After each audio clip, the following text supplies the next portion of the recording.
Thank you, everybody, for coming. This is an incredibly exciting panel. When I got invited to moderate it, I was really impressed. I said, I'm going to moderate them. This is like, you know, they invited the monkey to run the zoo.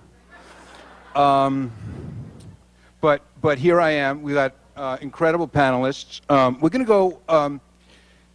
John Wiener has dreamed all his life of a panel that went in reverse alphabetical order. So that's what we're going to do. We're going to go in reverse alphabetical order, except that John Dean wants to go last, so he's going to go out of order. Turn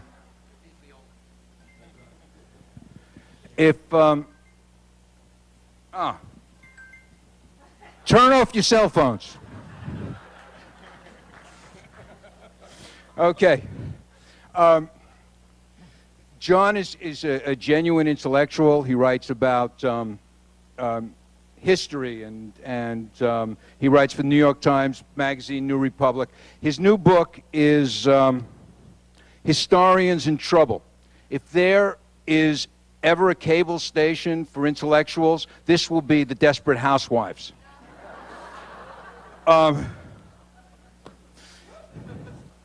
No, it's true. It's true. I mean, the first historian is like this demon witch that, you know, like that evil female Korea woman that always shows up in Hollywood movies. And except in this book, it has a happy end. She gets appointed to a high administrative post by the Bush administration. Not the one who married the vice president? Let's see. Science Friction, which is Michael Shermer's book. Michael has been a defender of rationality for years and years and years. He's the publisher of Skeptic. He's the guy who came out with the idea of calling people who actually think brights. And he's also the author of Why People Believe Weird Things, How We Believe, The Science of Good and Evil. And what I think, kind of what I think is going on here, the title of the panel is Deceits, Deception, and Cover-Up.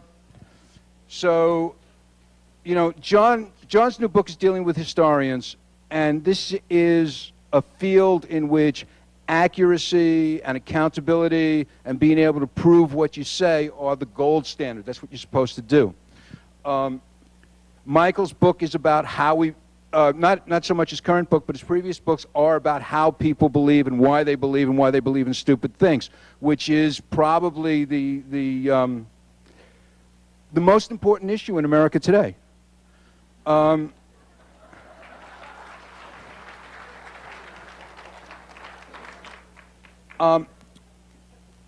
Most of you know, I mean, there is a paper on the East Coast with a name really similar to the one that sponsors this festival.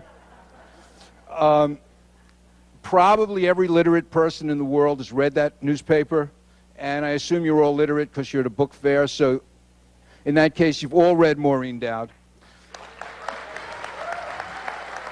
You know.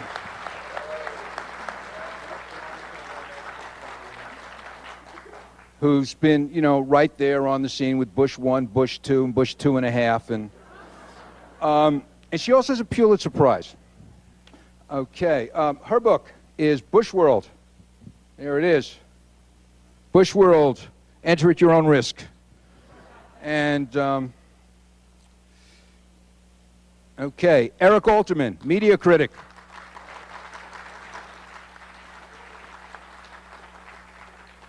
Eric is best known for What Liberal Media, The Truth About Bias in the News, and in which he proved conclusively that Maureen Dowd is actually a conservative. His new book is When Presidents Lie. I thought the subtitle was going to be When Their Lips Move, but the subtitle is A History of Official Deception and Its Consequences. And the consequences now seem to be get reelected, and which it was under Nixon, right? And John Dean. I think everybody knows who John is.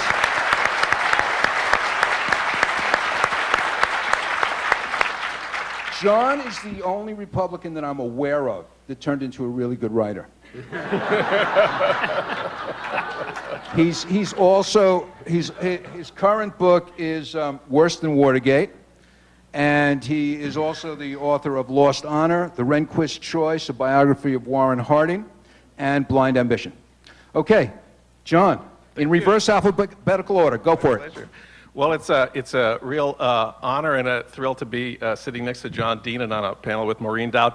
Let me tell you who Larry Beinhart is. Larry Beinhart's new book is The Librarian, but this is the man who wrote Wag the Dog. This is the man who wrote Wag the Dog.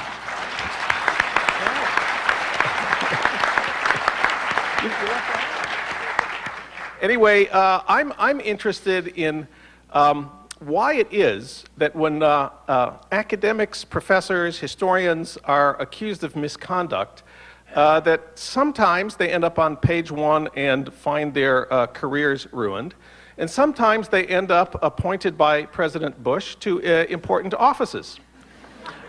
Historians have been in the news a lot lately, and the news has not been that good. You may know of Ward Churchill, the ethnic studies professor at Colorado, who the governor wanted to fire for his outrageous statements about some of the victims of 9/11. Maybe you heard about Middle East studies at Columbia, where professors there have been charged with abusive treatment of students. I'm interested in talking today about two cases of research misconduct by historians, one of which resulted in a career ending and one of which resulted in a Bush White House appointment. And I want to start with the latter. The current National Archivist of the United States, now probably most of you don't care too much about this, but John Dean cares about this, and I care about this. The current archivist is a man named... You should care about it. You should care. Thank you. Thank you. He's a man named Alan Weinstein. He was nominated by George Bush and took office just last month. He has written, he's a scholar, a historian of Soviet espionage in the United States. And he has been charged with research misconduct in his two most important books. The most recent one is called The Haunted Wood. It's a history of Soviet espionage in the United States that's based on the archives of the KGB. But what Alan Weinstein did was he and his publisher paid for exclusive access to this archive. They paid $100,000 to the KGB retirement fund. And in exchange for the $100,000, they not only got access to the documents, but they got exclusive access, which means no one else is allowed to see the documents that they cite. Now, this is not only a bad idea for people who wonder if Alan Weinstein quoted the documents correctly, it's also a violation of the Code of Ethics of the International Association of Archivists, which says the principle is that documents should be open to everyone. So the job of National Archivist, the National Archives is the place where the official secrets of the United States are kept. And the public, we of course, want to know as much about our government as possible because, of course, democracy depends on an informed electorate. And presidents all have secrets. Democrats as well as Republicans have secrets. So it's the job of the archivist to represent the public in its quest for information about what government is doing. Access to documents is what this job is about. But the person that George Bush appointed to be in charge of the secrets, to be representing us in our effort to find out information about what the government is doing, himself has a record of paying archives to keep their documents secret from his own critics. This seems wrong. But it's not the first time he's done it. His previous book was called Perjury. It's a history of the Alger Hiss Whittaker Chambers case, which was crucial in the beginnings of the Cold War. And that was a book based largely on interviews. And it came out almost 25 years ago. In that book, the It was considered to have provided conclusive evidence that Algerhis was guilty as charged of spying for the Soviet Union in the 30s and 40s.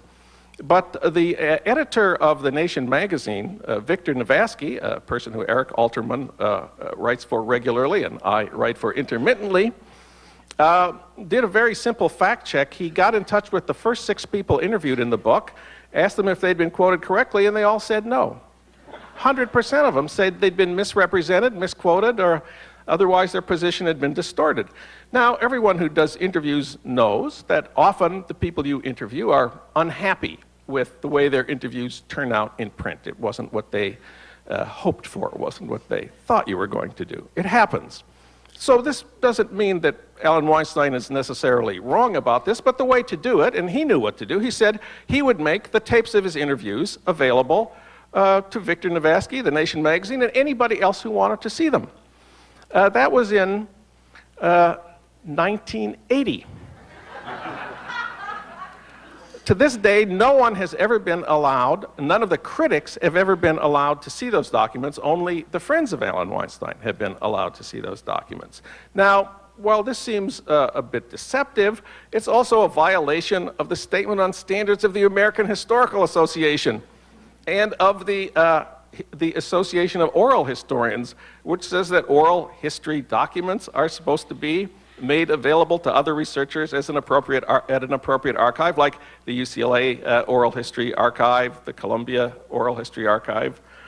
That's what he was supposed to do. He knew he was supposed to do that. He promised to do that. He even signed a deed of gift, Alan Weinstein did, that he would deposit these at the Truman Library in Missouri.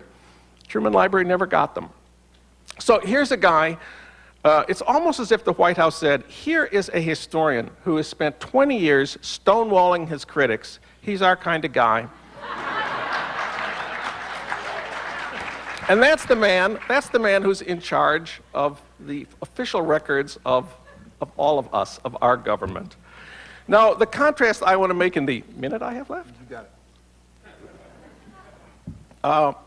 The opposite fate. Michael Belial wrote a book called Arming America. It's a history of gun culture in the United States. It argued that Americans had fewer guns in the late 18th and early 19th century than historians had previously believed. This was taken to be a significant argument about gun control today, although I'm not really sure it has much to do with whether there are too many guns today.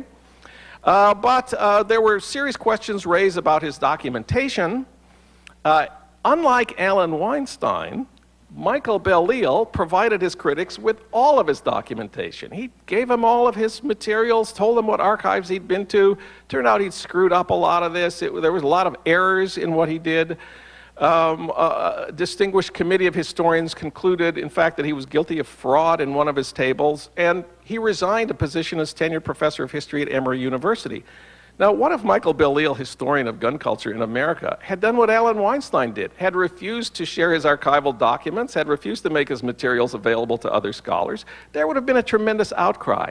Why was it that the critic of the gun lobby had his career ended while the person with ties to the Republican White House had his career advanced? And why was it that the stories told in the media about this were that Michael Belial was guilty of research fraud, while no one seemed to care about the questions raised about Alan Weinstein, except for Eric Alterman and me, actually. And Victor.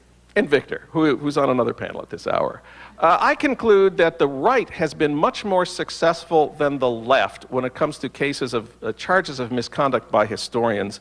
The right has been able to reward those it considers its allies and punish those it considers its enemies. And that's all I have to say about this. Okay.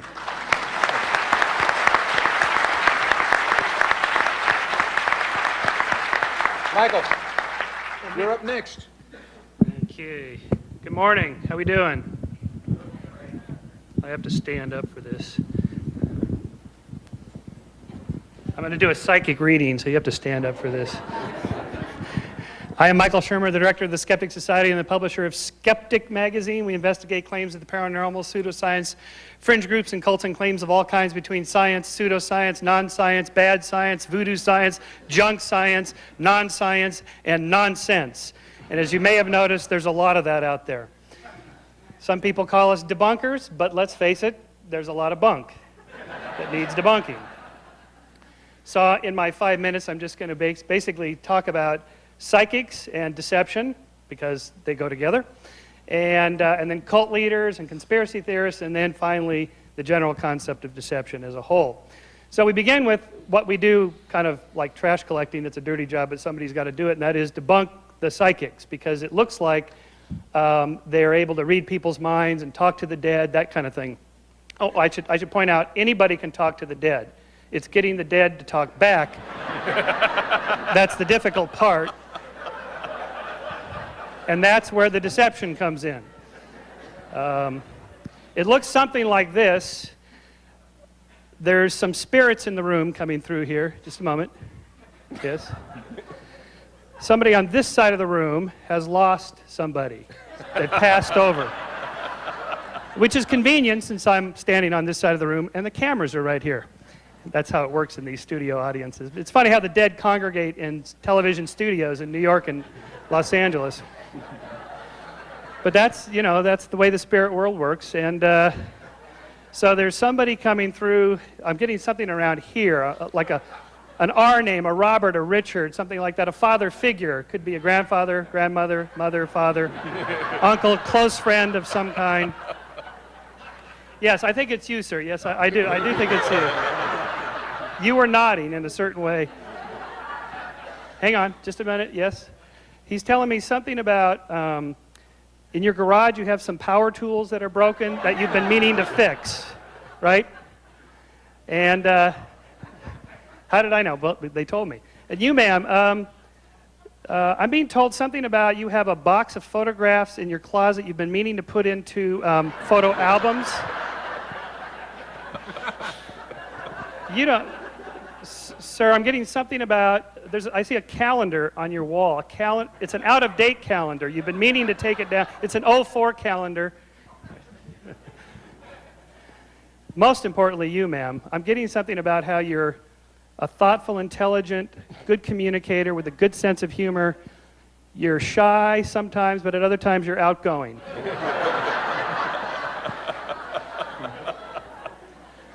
All right, why would anybody fall for this kind of shtick? And I'm not particularly good at it. I don't do it very often. If I did it a couple hours a day like the pros, you know, you'd get much smoother at it. And it's because people want to believe that it's true. It's a confirmation bias. You look for and accept confirmatory evidence for what you already believe, and then you just filter out all the rest that doesn't fit. You remember the hits, you forget the misses. So if I were to do an actual reading on you, did you used to wear your hair longer when you were younger, by the way? Yeah. And there's something about an earring. You have one that you're missing the other, and you're hanging on to it because you're hoping to find.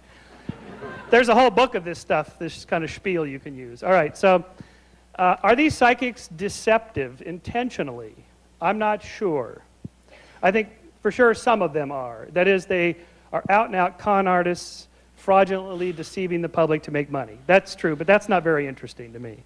That's just like a street con. What's more interesting is the possibility that they've self-deceived. They've convinced themselves they can do this because with practice they've gotten better at it, and you, the people coming for the readings, give them positive feedback, which makes them more confident, and the more confident you are, the better you get at it, the more convincing you are to your clients, who then are ever more convinced you're real, and feedback on that. And that's why I think most cult leaders are not out-and-out fraud con artists. I think they believe the lie.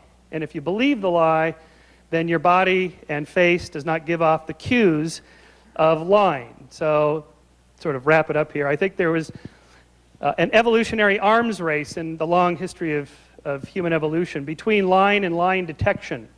I think we're pretty good liars and pretty good lie detectors. I think the liars have a slight advantage over the lie detectors unless you spend a lot of time with somebody. And then you can collect enough data to have a sense that they're trustworthy or not. And so I think when we encounter somebody once, they can get away with the lie. You can buy into the deceit. When you interact with somebody a lot, it's a lot harder to do it because they start giving off those subtle cues. And there's interesting research on this now about facial expressions and cues that we give off. You know, when you look at the camera and say, "I did not have sexual relations with that woman, Miss Lewinsky," and you think, this guy is really good. But you know he's lying. All right, so with enough exposure to that individual, it becomes clear there's something off there. There's something untrustworthy. Okay, why would that be? And I think, so this is sort of where I wrap it up with the Science of Good and Evil book on how this all evolved, that we evolved as a social primate species in these small groups of a couple of dozen to a couple hundred individuals, in which shunning and other informal social means of behavior control work just fine to take care of the liars, deceivers, cheaters, outliers, the frauds, and so on. We can deal with that fine when everybody knows each other, and those kinds of people, through much exposure, get exposed, and so on. What happens when societies get large, populations get into the tens of thousands, hundreds of thousands? It's too easy for the outliers to hide in the nooks and crannies of a large society, and that's why I argue this was the birth of religion and government about the same time, state societies and large religion. Religion is a form of behavior control. It's a moral behavior control. It's not just that we're going to shun you, it's that you're not going to get away with it because Mr. Big is keeping track. But even that's not enough, because there are some people who don't care if Mr. Big is keeping track. So we have to deal with them in the here and now, and that's what you need the state for. And that's how we got to where we are, basically in 7 minutes. Thank you.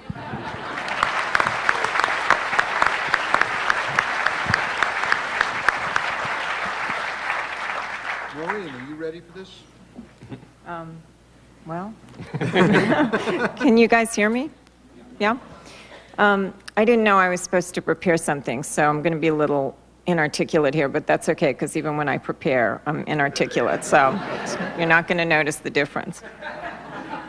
My favorite quote about Washington is one that Russell Baker said in his memoir, which was that covering Washington was just a matter of sitting in ever grander marble halls waiting for someone ever more important to come out and lie to you.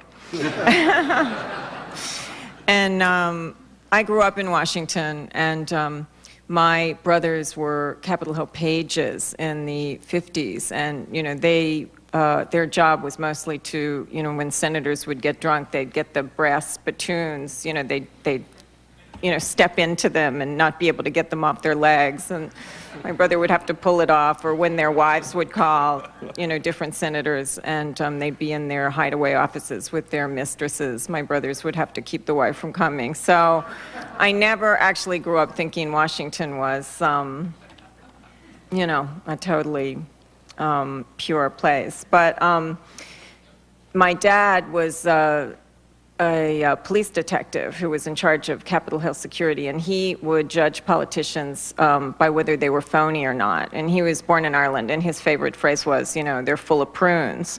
So, and I think I took that on kind of as an ideology, because he would never mention their party. He would just say they're a phony or they're not a phony. So when I wrote Bush World, you know, I wished I were Evelyn Waugh, because only he could do justice to the story, which is, to me, one of the most amazing. It's like a heist story. I call it Ocean's 9/11, because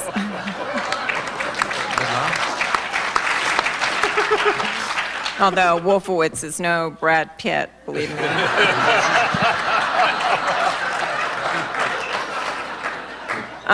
Because these guys took all of our emotions and fears that we felt after 9/11 and diverted them to a plan that had been in the making in their heads for a decade at American Enterprise Institute. And it was kind of a perfect storm. They all had different reasons for it, but it was not what they told us. It was threat to our imminent security. So now we're in a very interesting ends justifies the means situation now. And I have seen enough Shakespearean plays to know that ends justifies the means usually ends up with the body littered, with the stage littered with bodies at the end of the play.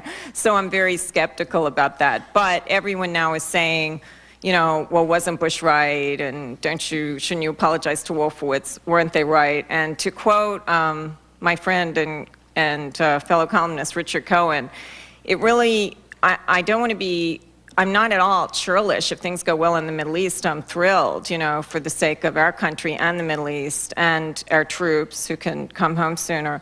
But I don't really care if democracy spreads from the Nile to the Tigris. It is not going to change the fact that lying to the American people and ginning up evidence and turning, you know, all of our institutions into, you know, distorting them to distort truth for an ideological goal is right. And it's never going to be right to tell the American people, to not tell the American people the truth about why you go to war, or the families, or the troops. So I would never change my mind about that.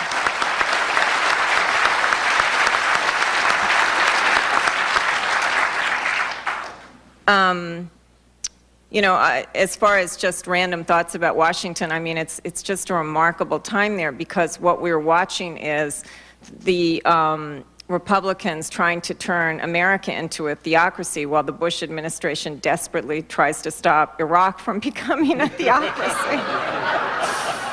Which is one of these great circular things, in the same way that Bush 41 went to war with Saddam in Iraq to establish the principle that one nation can't unilaterally invade another. And his son went to war with Saddam in Iraq to establish the principle that one nation can unilaterally invade another. So Republicans are better hypocrites. You know, they just have a gift and a talent for it. As the nuns would say when I was little, they're just great, bold, brazen pieces. And they, you know, they can just say more outrageous things, and then the Democrats won't have a hard time calling them on it, because they say, well, free speech or something. So, you know, I came across a flyer yesterday that says that Bill O'Reilly is going to be leading a, you know, on a cruise, a Love Boat kind of cruise in November. And it's called a Values for America cruise. And here's the part I love. It's to the Caribbean, which is exactly what he got in trouble on the phone fantasizing, that if he were with this girl in the Caribbean, you know, he could liquor her up and loo for her. So now he's on a values cruise there. So it just proves that Republicans are geniuses. So anyway, thank you very much.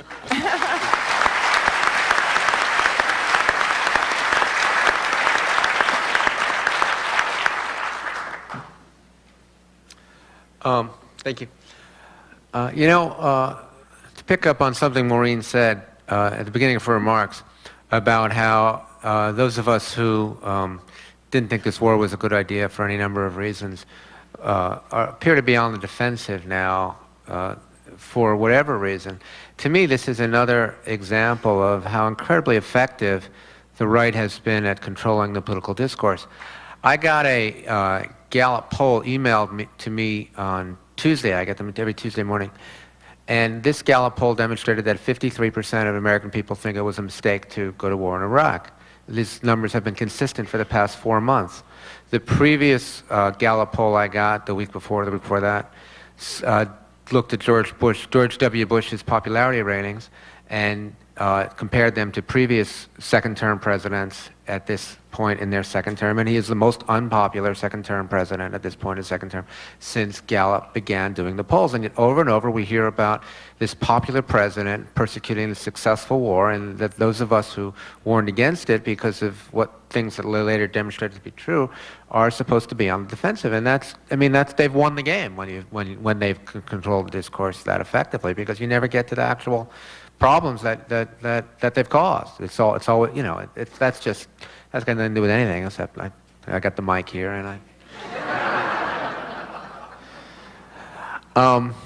last night I spoke in a synagogue in Irvine, and I started talking. I picked up this story that I had read to my daughter about the Bible recently, and there was a rabbi there, and I hassled him about that story. And it's just I gotta come a little bit prepared to these things, because thoughts pop into my head, and I go with them a little too long, and we've only got 5 minutes, and I haven't even mentioned this book here, you know. This book that I wrote about presidential lying, called When Presidents Lie. Thanks, I noticed you didn't hold it up the first time.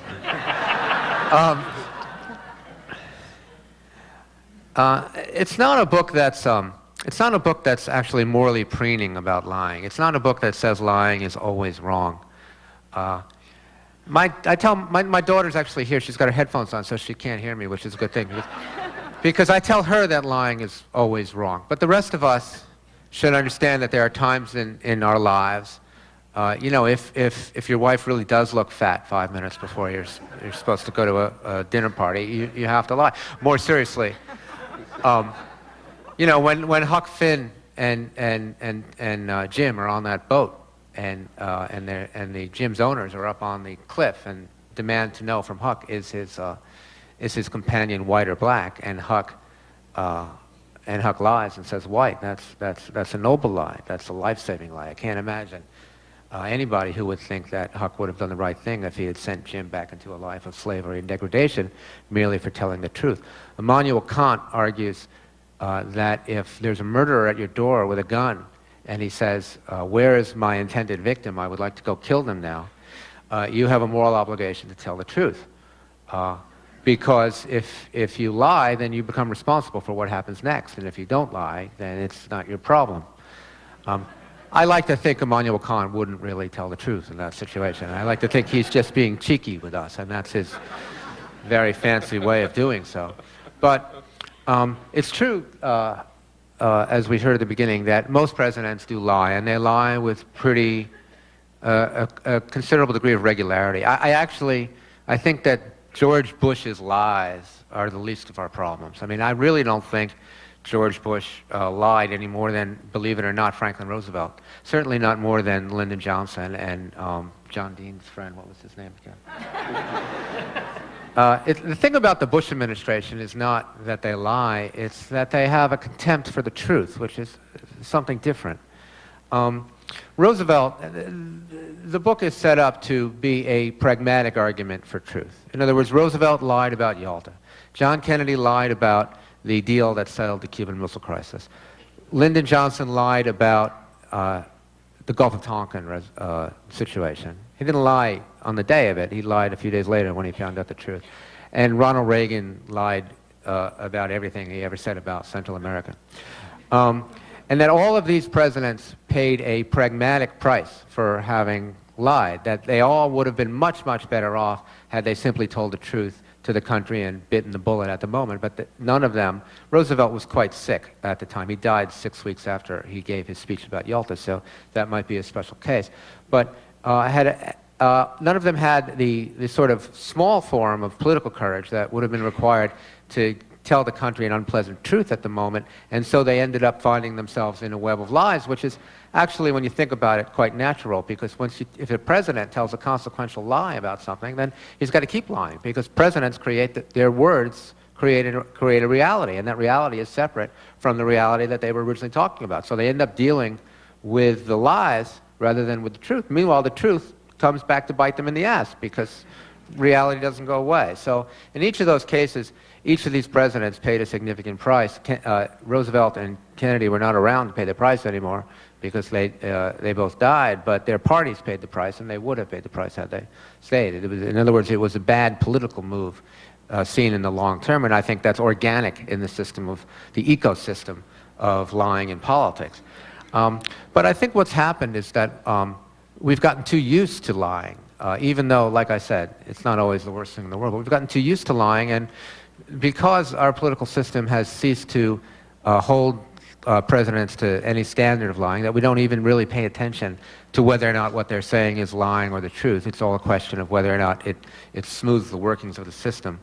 That the Bush administration has taken this insight and it has metastasized it. And so it's not simply that that you can't believe what George Bush says. Is that, that I was listening to your presentation about how it's scarier that they believe what they, it's more convincing, but it's also scarier that they believe what they say than it isn't. I mean, in some ways, I would feel better about the world if I knew Bush knew we were lying. But more significantly, it's that the truth it's not simply the lying. It's that the truth becomes irrelevant. There's a quote in my book, and I use it in a cover story I wrote this week in The Nation about the attack on the media from Michael Kinsley, that this administration, they give the impression of that the fact that they lie because they can't be bothered to tell the truth. If telling the truth were easier, they would do that. It's just too much of a hassle.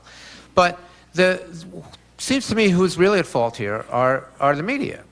Because the media come back the next day for more lies. They're quite aware that they're being lied to. I mean, in the last week, there were two very significant pieces of legislation that went completely under the radar, one having to do with mercury emissions, setting the standard for mercury emissions, another one having to do for nuclear storage in the Yucca Mountains. Now, these are complicated issues, and to tell you the truth, I don't understand them all that well, but I do know that the administration suppressed the studies that they themselves had commissioned, because those studies did not demonstrate what the administration wanted to show, which was that, hey, it's okay to do whatever we want to do in the first goddamn place. Now, those studies, the people who made these studies, the scientists, both inside and outside the administration, put themselves on the line and said, hey, no, this is not the case. And if you remember, you can pick almost any issue you want where this happened. Same thing happened with when they rewrote the Medicare issues, where they shut up that guy who said he'd be fired if he happens over and over and over again, okay? And they denied that these studies existed at first, and then they said they didn't commission, whatever. They went over and over, entirely unbelievably, and the story disappears. Okay? The story disappears in part because it's not that sexy, in part because it doesn't involve Michael Jackson and small boys, or there's no little blonde girl to get bulletins on every night. In other words, part of the problem is tabloidization. Part of the problem is a lack of attention span on the media. But part of the problem is they just won't stand up to this administration and say, damn it, we're tired of being lied to. We're not going to accept that standard. We went into this business for a different... Oh, I'll stop there. Good. All right. Mr. Dean. Right. The reason I wanted to go last is I'm not sure why I'm on this panel. Now, these people all write about lies, deceit, and cover-ups. So they are secondary sources. I guess they put me here as a primary source today.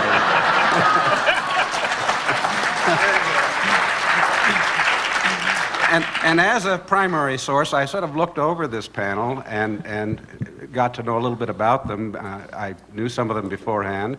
Certainly, I knew Maureen, who I've been reading since before my hair turned gray, but remarkably, hers is not, and she looks younger than ever. And I know Larry's work, and I must say that do yourself a favor. Google his name. Go to his website and look under his multimedia files for something called War On, as in war on drugs, war on poverty, and have a treat. And Larry, I must say, I didn't know about the war on masturbation.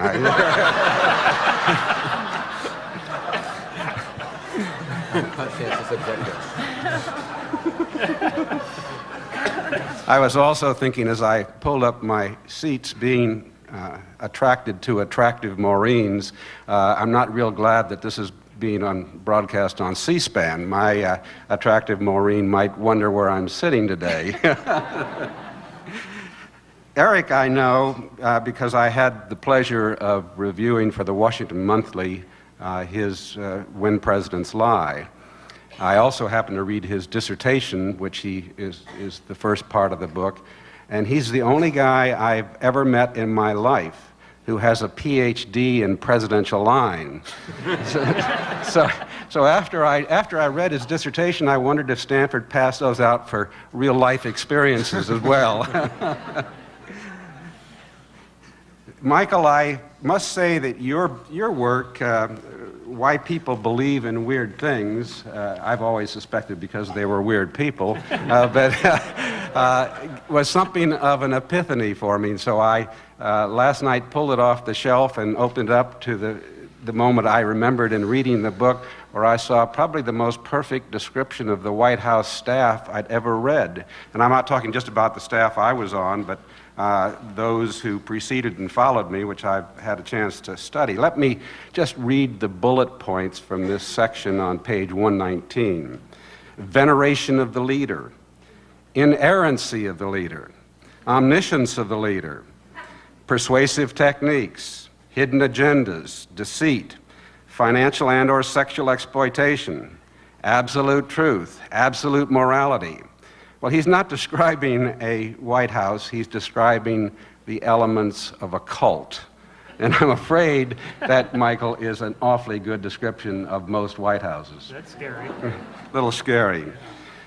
John, I know because I've had the pleasure of doing his radio program on KPFK-FM on a couple of occasions.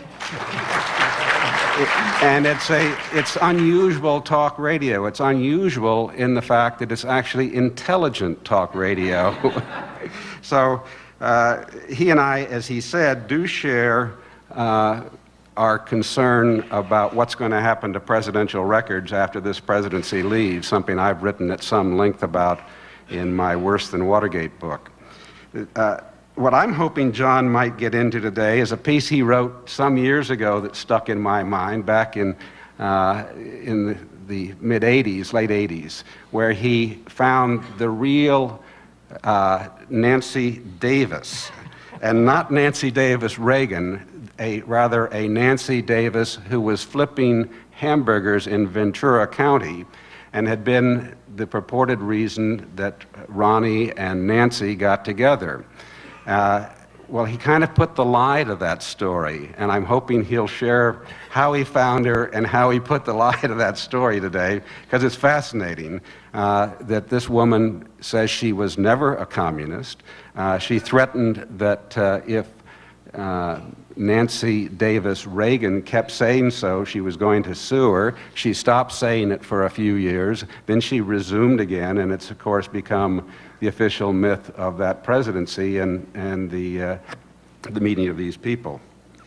So I guess I'm here, obviously, to provide fair and balanced coverage of this group. Thank you.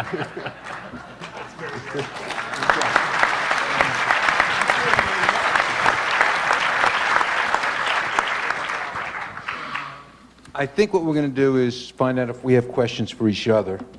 And if we do, we'll talk a little here, and then we'll open the microphone, which is in the middle there, for questions from you. Michael, I have a question for you, okay? So here we are. We have a administration that, as Maureen said, is we're trying to turn the country into a theocracy. And it's always been my sense that the only difference between believing in weird cults and, or actually, I read a psychiatric definition that the only difference between a delusional belief and an acceptable belief like a religion is the number of people who believe in it. Then this is your area of expertise.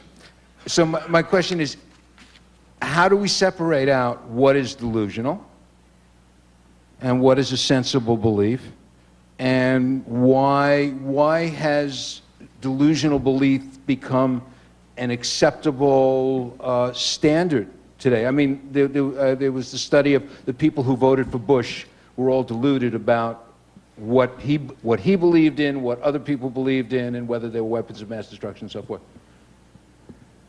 Wow. I knew you were going to say that. Right.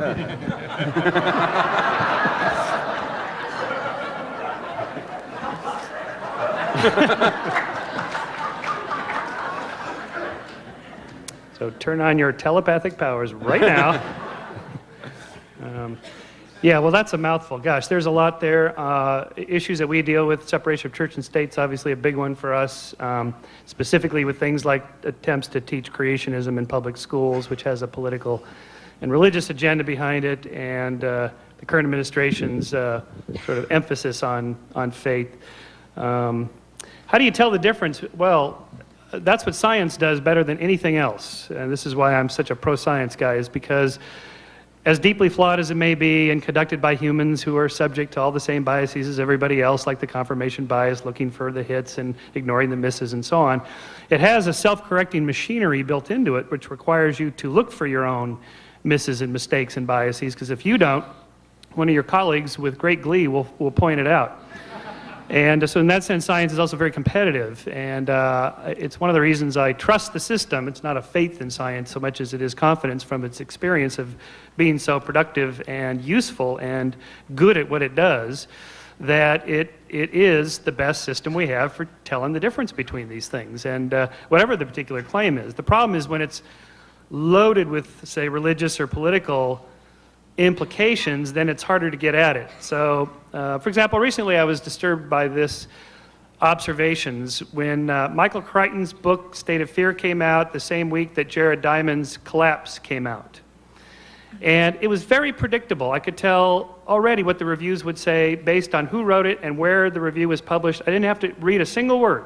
Wall Street Journal, of course they're going to hate Jared's Collapse. And of course they're going to love Crichton's book. Predictable. Reason magazine, a libertarian magazine that I read and like, but they predictably loved Crichton's book and were skeptical of Jared's book. New York Times loved Collapse, hated, and said LA Times hated State of Fear. So there's something disturbing about that. And I think part of the problem is that in complicated scientific questions, like environmental questions, where the models are really complex and they're loaded with so many variables that it's really hard to say, then the data don't just speak for themselves, and you end up filtering them through these theories, the theories that themselves are loaded with political or religious ideologies and biases. And so I find myself very torn on, say, environmental issues and global warming, because it's not clear. It's clear that the Earth is getting warmer, say, for example, in the last 100 years, but it's not clear whether this is a part of a 1,000-year, 10,000-year, 100,000-year warming or cooling trend that could be partially human-caused, partially naturally caused, and so on. It's very complex. And that's why when you see, you know, that one network has the left-wing scientists on and the other one has the right-wing scientists, why aren't there scientists with no wings? Oh, which ones have the left wings? Yeah. Oh, ABC, NBC, CBS. Oh, really? CNN. Yeah, yeah, they do. They do. So there, that's a, okay, good. Make you an honorary member of the Skeptics Society. You should be skeptical of the skeptics, by the way. I should point that out. So, you know, that in short, that's the problem. The facts don't just speak for themselves on these hard issues. Can I ask Maureen a question? Yeah, go ahead. Maureen, you covered the Bush Senior White House correspondent, and both Bush. I wonder what it's. You have a relationship with them as a result of your work. Bush. Yeah, her nickname is Cobra. The Cobra. They call her the Cobra, and Bush. Which is a lot better than Turd Blossom, which is what he calls his best friend. And Bush Senior complained that you put him on the couch. What do you make of this? Both the father and the son complain about being put on the couch if you ask them questions that aren't about politics. But in both cases, I was doing a cultural interview with both of them. So I was just asking, what's your favorite movie, or do you watch TV? And they would say, don't put me on the couch. Don't psychoanalyze me. So they're very, even this president, who is all Texan all the time, but they have that WASP thing of not wanting to be introspective. And, you know, it's interesting. Oh, God. I know WASPs are the last group you can't make fun of. But when Eric was talking, I did remember one thing I wanted to say, which is when I did ask Pat Oliphant, who's brilliant, I think, to do my cover, I started to tell him what I wanted, and he goes, stop. I read your column, I know. And he did exactly what I wanted, which was to have a cover that conveyed a different reality. And that was the point of the subtext, you know, that they didn't like the reality they were faced with in Iraq, where they couldn't prove, you know, there was any reason to go to war. So they created their own reality. And it's interesting because Ron Suskind did this piece for the New York Times, and there was a White House official who actually gave a quote that said, journalists, you know, you're in the reality-based community. As though reality were something else, you know. And And he said they created their own reality. So it's not, you know, it's way beyond lying. It's like just taking a reality. And since the president doesn't read the newspapers or anything, you know, Cheney can put, if he has a fever about going to war with Iraq, he can just put a filter on the information that he gets. And Condi, you know, suppressed information and studies that would have debunked things. So they suppressed everything that would have debunked things and ginned up everything that didn't. And the father and son are similar in one sense. I mean, the son ran away from everything about the father. The father was an internationalist, so the son had to be unilateralist. The father was a Episcopalian, so the son had to be an evangelical. So, you know, the father was sort of Greenwich, so the son had to be West Texas. And so, but the one thing that they're alike in is they don't really connect words and actions. And they, you know, the father, when he got in trouble for saying, read my, you know, lips, no new taxes, he didn't understand that was a pledge. He thought that was just a line that Peggy Noonan put in the speech to make him seem like Gary Cooper. He wasn't...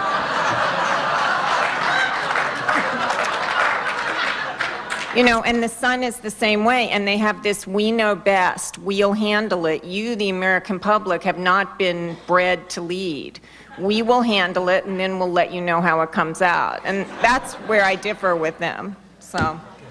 John, you have a question? Yeah, well, I just would like to add a footnote that it really expands way beyond the Bushes themselves. The study you referred to with the University of Maryland, which I cited in my book, is just a phenomenal analysis of what's going on.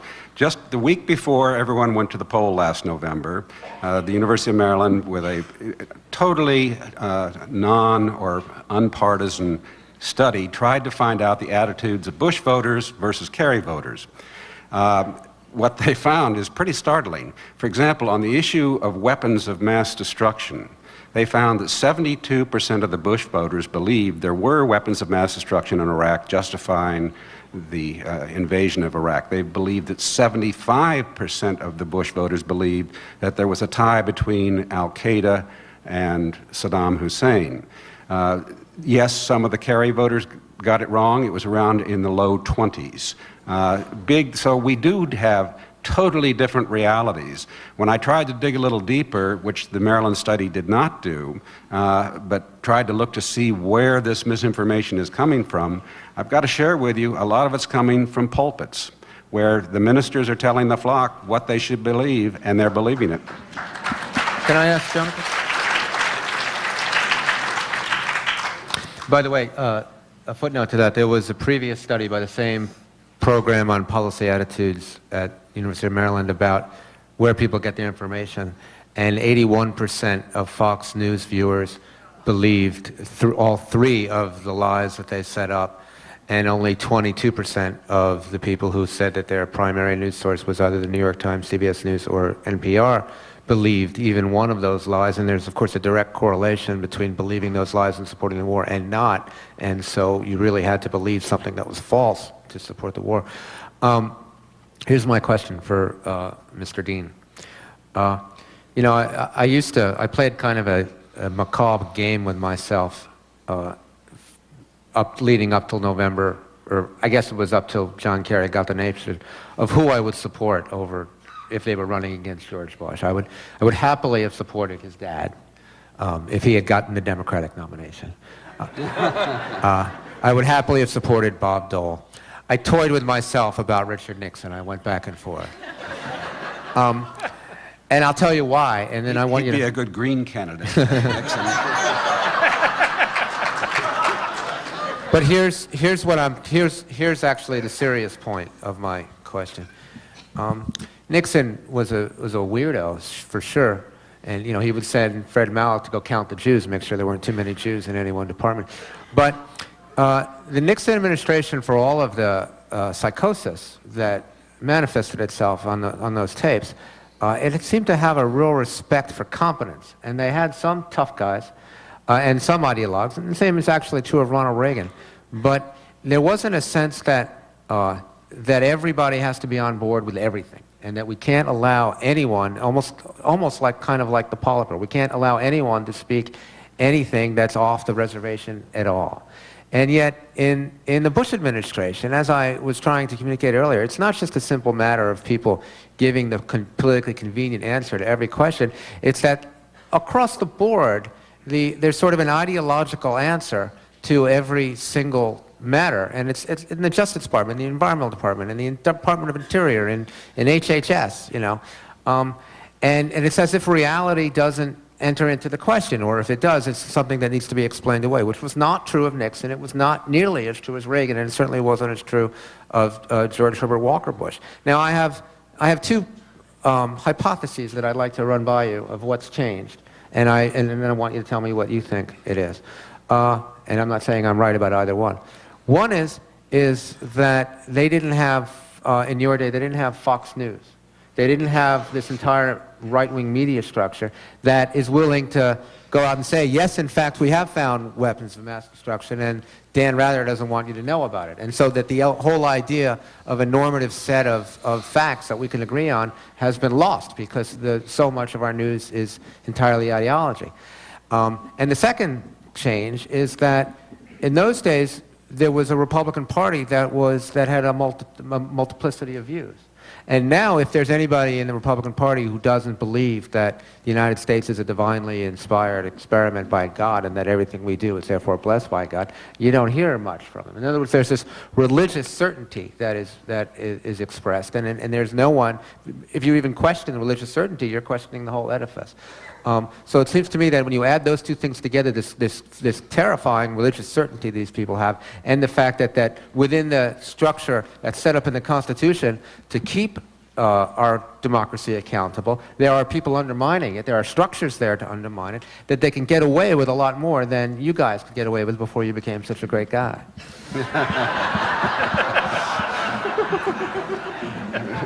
Eric, either subject would be a good book, but let me give you a quick answer. You're right, there was no Fox News. In fact, the media before Watergate was an entirely different media than we have post-Watergate. Before Watergate, presidents were generally given the benefit of the doubt and assumed to be doing the right thing. Post-Watergate, they were assumed to be guilty, and until they proved the negative that they were innocent. That was really the case up until 2000, and it sort of hung on for Al Gore even during the 2000 campaign, but not very much for George Bush from the get-go. He was given a pass. And there's no question that there is a whole other element with talk radio and the right having its chorus out there to keep banging away on their key talking points of the day. What's interesting is that Nixon used to complain about the fact that this wasn't the case. He's the one who said, we don't have enough right-wing think tanks, we don't have enough right-wing media, and he was very much on this case. And had he completed a second term, I suspect some of these actions would have taken place much sooner than they did. So that he was very aware of this problem, and it has changed the complexion. As far as the GOP and the Republican Party, well, you've got to remember where this whole change in the party, where it goes below the Mason-Dixon line and finds the conservatives who used to be Democrats, who are now all Republicans. This starts with really Goldwater, Goldwater doing it with some success, Nixon seeing the door open, going through in '68, but then being totally outdone by George Wallace, who could far out demonize and politicize the so-called wedge issues than Richard Nixon could begin to. But in '72, Nixon reached again and brought a lot of those people into the tent. And that's what started changing the complexion of the party. I must say that I don't think my views have changed a whole lot, but I find myself way on the left today as opposed to where the Republican Party is. So there have been changes, and they do impact, but I would add one other thing, that every president has a tremendous impact on the way his government and his administration works. If a president wears hats, his staff is wearing hats. If a president has fires in the fireplace in the Oval Office, his staff does the same. It's remarkable how these patterns start. And you've got a unique situation with this presidency, and that I'm not sure who's running the show. You've got one guy who's a salesman and the other guy who's minding the store in Dick Cheney. And that really has influenced a lot. Cheney might well be open to listening to alternative views. I don't think George Bush is. So that's influenced tremendously the way this presidency operates.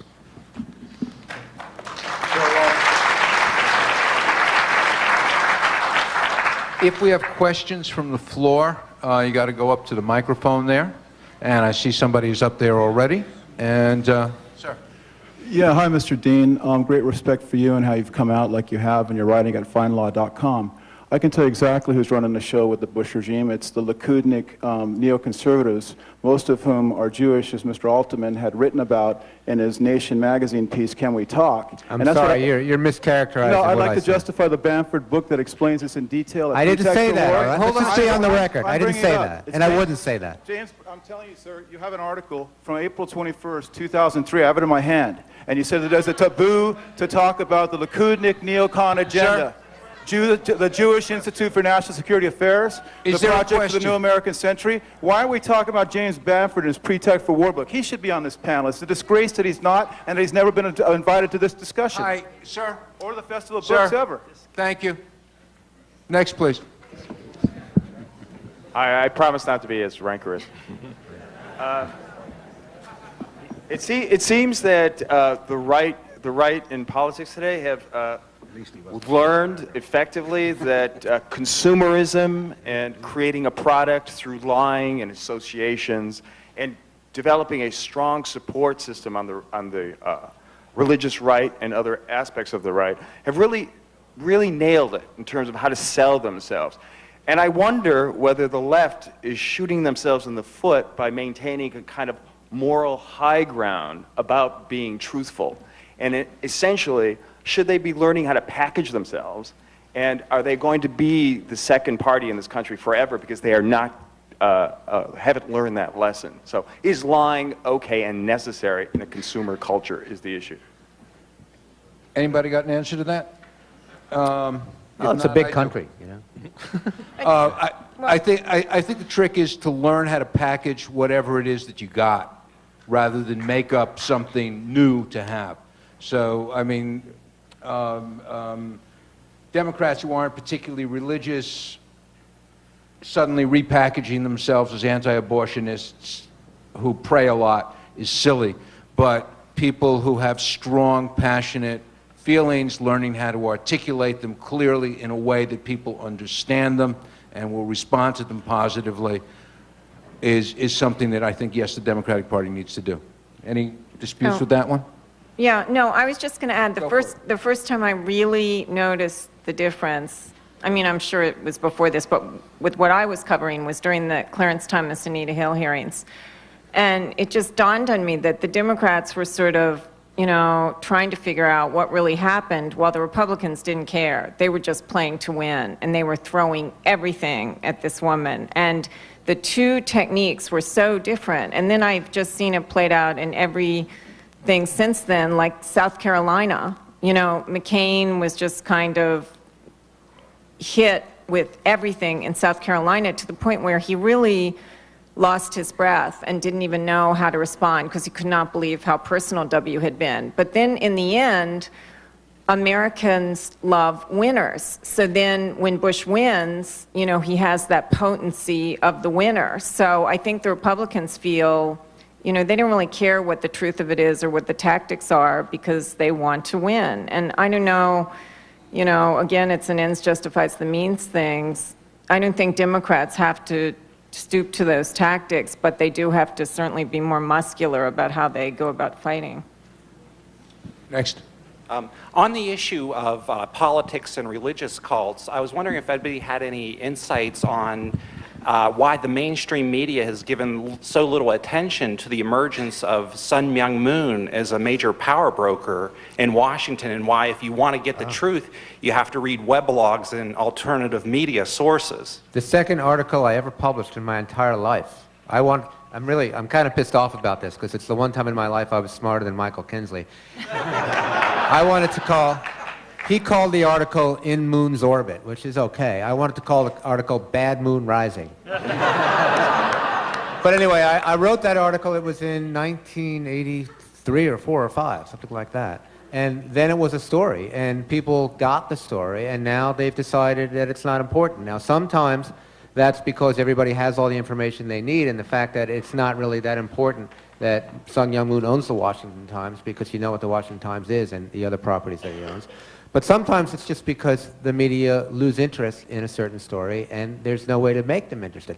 I think it's very interesting that, for instance, on that point, that yesterday the Senate approved John Negroponte as head of the head of the new intelligence arm. John Negroponte, he's not responsible. He is. We have the papers on him. He was engaged in helping the Salvadorans cover up massacres in the 1980s. Now, he didn't give them any green lights to have any massacres, which, by the way, some U.S. officials appear to have done. But he knew that they had taken place, and he made sure that there was nothing done to prevent future massacres and to stop them. We have the papers. We have the memos. It's all there. He can't deny it. And yet, it's just like, it's too much of a hassle to go into it. They were fighting Bolton on the one side, so John Negroponte is getting a pass, and the vote was 98-2. And it seems to me that there's an awful lot of issues that just the system can't handle, or that because part of the big problem with the debate over the war was that the Democrats couldn't be found to make an issue of it. But it seems to me that our system, and maybe there's no other way to do it, but our system so narrowly chooses what it's going to fight about that enormous amounts are lost. And for instance, to me, I think it's quite significant that we chose as the one person to be the most influential person on our entire intelligence committee as someone who has a past of covering up massacres. You know, I think that's a pretty significant problem. Just the same, it seems to me, strikes me as the same principle as Alan Weinstein being the head archivist. I mean, it's kind of like a principle that this administration has, that you find the worst imaginable human being for a job and you give it to them. But again, where are the media? Where are the media? This is a question that involves the whole panel because it's about lying, but I'm going to direct it to Cobra Woman. What, at this point, are the chances of Judy Miller heading for the Slammer? The Martha Stewart wing, of course, but the Slammer nonetheless. Well, I guess, according to what I read in the New York Times, and good. The chances are good she's going to end up in the clink because the Bush administration has just kind of systematically gone after the press and tried. Oh, this is another thing about the reality-based community. They've tried to replace the press. It's like Invasion of the Body Snatchers with their own version of the press. People like Armstrong Williams that are paid to, spread the word on No Child Left Behind, and Jeff Gannon, a male escort, could get into the White House. Yeah. Bulldog, yeah, could get into the White House, but my White House pass was taken away. So they think they can replace the press, and it's a very ominous, and then the ones they can't replace, they'll go after and put in jail. And the remarkable thing about Judy is she didn't even write a story. She just thought about it. So now we're into thought police, and it's really scary. Now, my understanding on that is they leaked this story to 6 people. 5 of them refused to take the story and write about it. 1 of them did. They're going after the ones who didn't write the story. I know. Let me just add one thing. There was a decision came down on Tuesday of last week from the full United States Court of Appeals for the District of Columbia, who turned down the appeal of Miller and Cooper. Knowing that there's something that's interesting and lurking in this whole story, though, that no one really quite knows what's going on. When Judge Hogan, the chief judge, he's the chief judge of the district court, held the contempt citations as valid and acted on Fitzpatrick's motion, he filed an affidavit, and it was sealed. Part of the appeal was the fact that it was an ex parte proceeding, and nobody other than the prosecutor and the judge know what's in this document, but the judge gave just enough of a hint. He said the investigation shifted during the course of the investigation, and these are very important witnesses. Judge Hogan happened to be a classmate of mine and a friend of mine, and actually one time my attorney. He's a very cautious man. I can't believe he would let Fitzpatrick go off on a lark. So I don't think we know all the facts here of why Fitzpatrick feels he has to have this testimony and why he's banging away at this. So we don't have a full, complete picture to make a judgment on it. John, is there any way you can tell this story to yourself without Robert Novak having testified? Well, you know, I think he might have taken the fifth.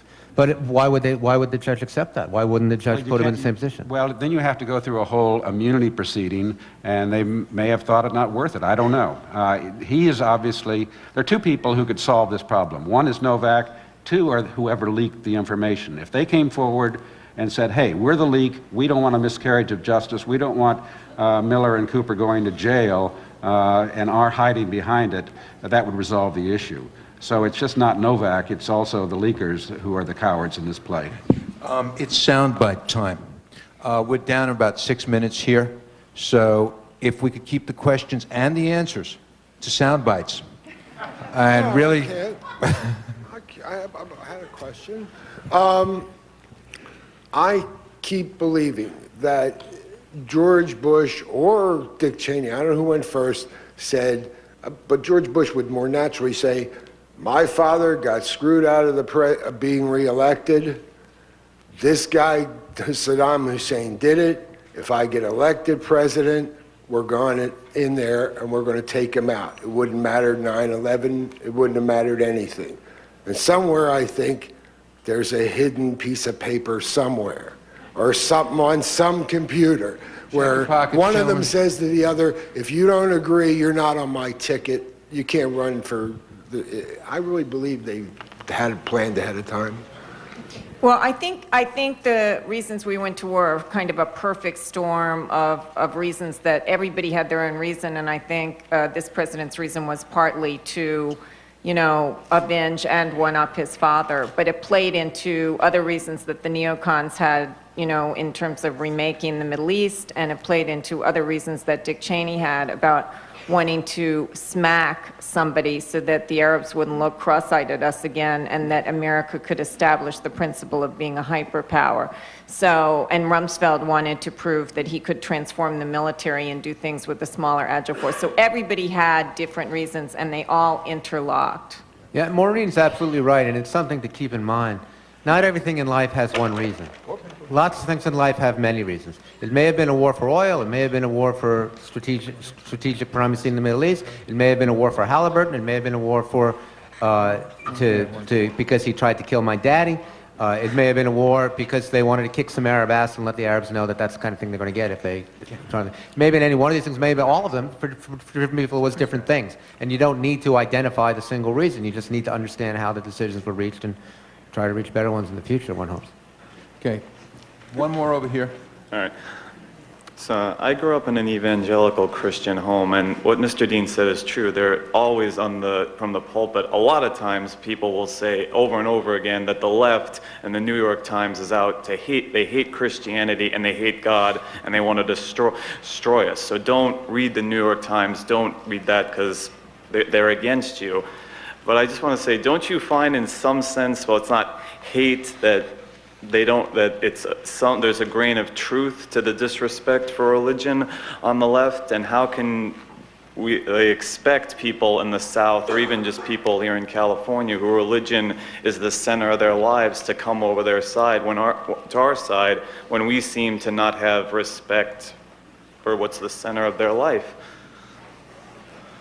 Well, I think you've got to distinguish between what you mean when you say the left. Sure, there are people on the left who have contempt for religion, and they're quite open and vocal about it. Michael Shermer, for example, with respect to his views, no, but with respect, I mean, No, but wait a minute. Wait a minute. Wait a minute. Michael didn't say that. Michael was cautious about that. I said that. Wait a minute. There are all kinds of people in all kinds of places who believe all kinds of things. And to say that, A, the New York Times is the left strikes me, A, as a ridiculous statement. But even so... I didn't say the New York Times no, but is the left. to the equation that is frequently made, I'm not saying you made it, but you did actually go the New York Times I'm and the left just saying hater. the perception in the evangelical community Here's my point. is. Yeah, but here's my point. It's easy to pick up and say, oh, look, Michael Moore is offensive and therefore I hate the Democrats, okay? But Michael Moore is not a Democratic candidate. John Kerry was. And for some reason, you can have like a Jerry Falwell saying that the United States got what it deserved on 9/11, and the Republicans and the conservatives somehow don't pay a political price for that. But you have Michael Moore doing what many people honestly feel to be disrespectful of the country and the president, and yet that is blamed in the national media on the Democratic candidate. Noam Chomsky wasn't the Democratic candidate. Michael Moore wasn't the Democratic candidate. Ward Churchill is not the Democratic candidate. Ann Coulter says, you know, we should kill journalists. It's the first chance we get, and yet there's no price to be paid. So I think that part of the problem is our culture's inability to make these kind of distinguishments. Sure, there are lots of people on the left who have contempt for religion, but there are a lot of very religious people on the left. And why is this monochromatic picture the one that is operating in our media's mind?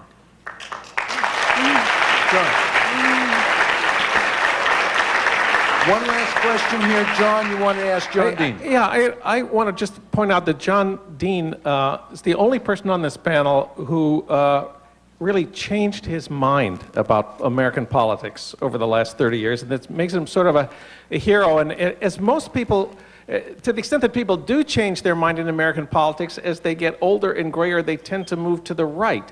John Dean hasn't done that, and I think that's why we appreciate him. And I just wanted to ask, what is his secret? Well, maybe I can answer this with a story. There's a story about George Bush being down in Crawford and out bicycling, and went by and saw a little boy in a front yard with a box of puppies, and asked the boy what kind of puppies these were, and he said, they're all Republican puppies. And George said, nice, that's wonderful, son, and bicycled on. About a week later, he's bicycling again with Laura with him, and he said, winks at her, says, come see this. And he sees the little boy with his box of puppies, and he said, son, what kind of puppies are those? And he said, they're Democrats. What do you mean they're Democrats? Well, they opened their eyes.